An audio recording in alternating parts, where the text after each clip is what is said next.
नमस्कार दोस्तों, स्वागत है आपका अपने channel simple study with S K में। ये नया video active and passive voice, English grammar, active and passive voice. आप किसी भी क्लास के क्लास 10 तक के लिए एक्टिव एंड पैसिव वॉइस के ऊपर धागा ट्रिक है। आप एक बार पढ़ के देखिएगा, एक पेज में आप याद कर लेंगे। जिंदगी भर आपको एक्टिव एंड पैसिव कोई हरा नहीं सकता। मैं जानता हूँ अधिकतर बहुत ही ज़्यादा बच्चों का सिलेबस में एक्टिव एंड पैसिव वॉइस को देखकर इस तरह का हल होता है, लेकिन जिनका इस तरह का हल होता था अब बिल्कुल नहीं होगा। दोस्तों, मेरा टाइम वेस्ट किया हुआ, चलिए तुरंत स्क्रीन पर चलकर देख लेते हैं एक्टिव एंड पैसिव वॉइस की उठा करके। तो दोस्तों, आपके सामने एक्टिव एंड पैसिव वॉइस की स्क्रीन आ चुकी है। तो चलिए दोस्तों, जल्दी से देख लेते हैं बिना टाइम वेस्ट किए। चलिए देखते हैं इसके रूल्स। ये देखिए आप दोस्तों, इसके रूल्स आ चुके हैं स्क्रीन पर। पहला रूल है only transitive verb can be converted to passive, यानी कि कोई भी अगर सेंटेंस है, जैसे ये सेंटेंस है, अगर वो ट्रांजिटिव में है तभी आप उसका पैसिव वॉइस में एक्टिव से पैसिव वॉइस बना सकते हैं, अगर वो ट्रांजिटिव है। तो जैसे दोस्तों एग्जांपल देख लेते हैं, रमा हेल्प्स हरी। क्या ये ट्रांजिटिव है? हाँ, ट्रांजिटिव है, क्योंकि ट्रांजिटिव वर्ब वही होती हैं जो कि अपने साथ को ऑब्जेक्ट रखती हैं। क्या रखती हैं? ऑब्जेक्ट। जो अपने साथ ऑब्जेक्ट कैरी करती हैं वो ट्रांजिटिव कहलाती है। इसमें हरी ऑब्जेक्ट है, इसीलिए रमा हेल्प्स हरी, तो इसका पैसिव वॉइस बनेगा हरी इज़ हेल्प्ड बाय रमा। तो दोस्तों अगला पॉइंट देख लेते हैं। अगला पॉइंट है यूज़ ऑफ बाई मस्ट, यानी कि दूसरा पॉइंट में कह रहा है कि बाई का यूज़ करना मस्ट होता है। तो जैसे कि ये सेंटेंस है रमा हेल्प्स हरी, यानी कि हमको एक्टिव से पैसिव बनाते समय हमको बाई का यूज़ ज़रूर करना चाहिए। तो हरी इज़ हेल्प्ड बाय रमा। ठीक, आपका बाई का यूज़ भी हो गया। ये दोनों पॉइंट हो गए। अब अगला देख लेते हैं। अगला कह रहा है main verb always in third form, यानी कि आपकी जो मेन वर्ब रहेगी हमेशा थर्ड फॉर्म में रहेगी। इस रमा हेल्प्स हरी, इसमें कौन सी मेन वर्ब है? मेन वर्ब आपकी हेल्प्स है, तो हेल्प्स मेन वर्ब है, तो इसलिए देखिए यहाँ पर रमा इज़ हेल्प्ड बाय हरी, यानी कि हेल्प्ड जो है थर्ड फॉर्म में हो गई। यानी कि आपका पहला ट्रांजिटिव वर्ब होना चाहिए, दूसरा बाय का यूज़ होना चाहिए, तीसरा मेन वर्ब हमेशा थर्ड फॉर्म में होती है। तो दोस्तों अगला पॉइंट देख लेते हैं।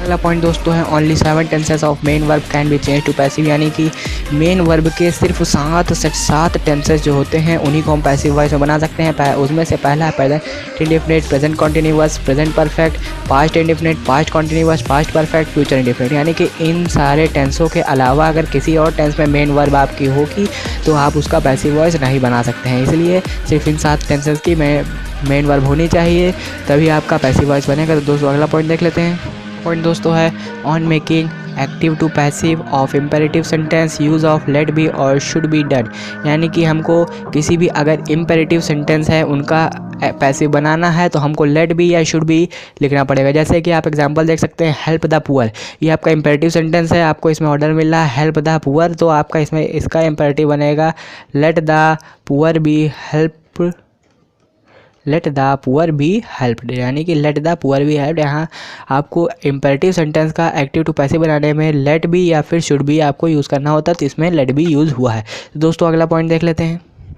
दोस्तों अगला पॉइंट है if subject was pronoun then do these changes, यानी कि अगर आपका कोई भी सेंटेंस है उसका जो सब्जेक्ट है वो आपका प्रोनाउन है तो आपको इस तरह के चेंजेस करने पड़ते हैं। अगर प्रोनाउन में आई है तो पैसिव वॉइस में आपको आई कम ही करना है, ही है तो ही का हिम करना है, इट है तो इट का इट करना है, वी है तो वी का अस करेंगे, शी का है तो हर करेंगे, हुम का हु करेंगे, यू का यू करेंगे, देम का देम करेंगे। ठीक, अगर आपका सब्जेक्ट प्रोनाउन है तो आपको ये चेंजेस करने पड़ेंगे। आपने ये पढ़ लिया, स्क्रीनशॉट दोस्तों नहीं लिया तो तुरंत स्क्रीनशॉट ले लीजिए, मैं पेज बदलूँ। ठीक, अगला पॉइंट देख लेते हैं। दोस्तों अगला पॉइंट है change in tenses during transformation, यानी कि आपको जो मेन वर्ब का टेंस होता है ट्रांसफॉर्म करने से एक्टिव एंड पैसिव बनाते समय जो मेन वर्ब का टेंस होता है उसमें आप क्या चेंज करेंगे। तो उसमें अगर आपका प्रेजेंट इंडेफिनिट का टेंस है तो आप इज एम आर कर देंगे, प्रेजेंट कॉन्टिन्यूअस है तो is am are plus being कर देंगे, प्रेजेंट परफेक्ट है तो हैज़ हैव प्लस बीइंग कर देंगे, पास्ट इंडेफिनिट है तो वाज वर कर देंगे, पास्ट कॉन्टिन्यूअस है तो वाज वर बीइंग कर देंगे, पास्ट परफेक्ट है तो हैड बीन कर देंगे, फ्यूचर इंडेफिनिट है तो शैल विल बी कर देंगे। यानी कि जितने मैंने आपको 7 बताया थे कि सिर्फ 7 टेंसों के अगर मेन वर्ब 7 टेंसेस में है तभी जो है उसका पैसिव वॉइस बनता है, तो वही 7 टेंस यहाँ पर है। इन्हीं 7 टेंसेस अगर हैं, मान लीजिए आपका कोई सेंटेंस है उसमें प्रेजेंट इंडेफिनिट मेन वर्ब जो है वो प्रेजेंट इंडेफिनिट में है तो आप उसका पैसिव वॉइस बनाएंगे तो क्या करेंगे, तो आप उसका पैसिव वॉइस बनाएंगे तो इज एम आर कर देंगे। इसी तरह अगर पास्ट इंडेफिनिट में है तो आप वाज वर कर देंगे, फ्यूचर इंडेफिनिट है तो शैल विल बी कर देंगे, और बाकी टेंसेस का पैसिव नहीं बनता है, इसीलिए सिर्फ इतने हैं। तो चलिए दोस्तों अगला पॉइंट देख लेते हैं। अगला पॉइंट कुछ नहीं है, इतने पॉइंट बनाए, इतने पॉइंट मैंने बताए हैं, यही इतने पॉइंट, सिर्फ यही इतने पॉइंट आपके लिए इम्पॉर्टेंट है। इन्हीं पॉइंट्स को आप अपने ध्यान पे रखिएगा, तो आपके जितने भी एक्टिव टू पैसिव वॉइस बनाना होगा सब बहुत ही आसानी से बन जाएंगे। तो दोस्तों चलिए चल के थोड़े एग्जांपल्स को देख लेते हैं। मैंने अब तक आपको सारे रूल्स बता दिए हैं, चलिए एग्जांपल्स की ओर बढ़ लेते हैं। अगर रूल बताने के बाद एग्जांपल ना बताओ तो कोई मतलब ही नहीं होता है, इसीलिए चलिए एग्जांपल देख लेते हैं। आई किल्ड अ बर्ड, इसमें मेन वर्ब किल्ड है, किस टेंस की है, past indefinite. I killed a bird, तो इसका आप क्या बनेगा, ए बर्ड, पहले आप सब्जेक्ट उठाएंगे, ए बर्ड आई किल्ड, यानी पास्ट इंडेफिनिट था। तो मैंने आपको क्या बताया था, पास्ट इंडेफिनिट को किस में बदलेंगे, इज़ गलत, किस में बदलेंगे, वाज वर्ब में बदलेंगे। तो आई ए बर्ड वाज किल्ड, पहले से थर्ड में है, आपको थर्ड लिखना ही रहता है, किल्ड बाय। अब आई आपका यहाँ पर प्रोनाउन वाला सब्जेक्ट है, तो आप इसमें आई का क्या चेंज करेंगे, मी करेंगे। ए बर्ड वाज किल्ड बाय मी, चलिए इसका हो गया। अगला देख लेते हैं, you will learn the lesson. You will, ये किसका है, फ्यूचर इंडेफिनिट का है। You will learn the lesson, the lesson, पहले आपको ऑब्जेक्ट उठाना है, द लेसन विल है, तो आपको क्या करना है, will be, the lesson will be. Learn है, लर्न का थर्ड करिए, लर्नड बाय यू, ठीक, आपका ये भी हो गया। अगला देख लेते हैं, paint this picture. Paint this picture, याद करिए, पेंट दिस पिक्चर मतलब कि आपको ऑर्डर दे रहा है, यानी कि ये इंपरेटिव सेंटेंस है। पेंट दिस पिक्चर, आपको मैंने क्या बताया था, लेट से होगा, let this picture be painted, ठीक, आपका ये बन गया। अगला, you play cricket. You play cricket, ये क्या है, यू प्ले क्रिकेट, ये किस टेंस का है, प्ले, इसमें मेन वर्ब किस टेंस की है, ये प्रेजेंट इंडेफिनिट की है, तो इसमें क्या हो जाएगा, cricket, CRICKET, cricket is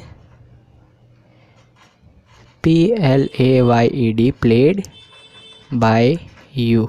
by का आपको जरूरी याद रखना है, बाई नहीं बदलेगा, बाई हमेशा यूज़ होगा। ही लव्स गॉड, किसका है, ही लव्स, ये भी प्रेजेंट इंडेफिनिट का है, तो इसका हो जाएगा गॉड इज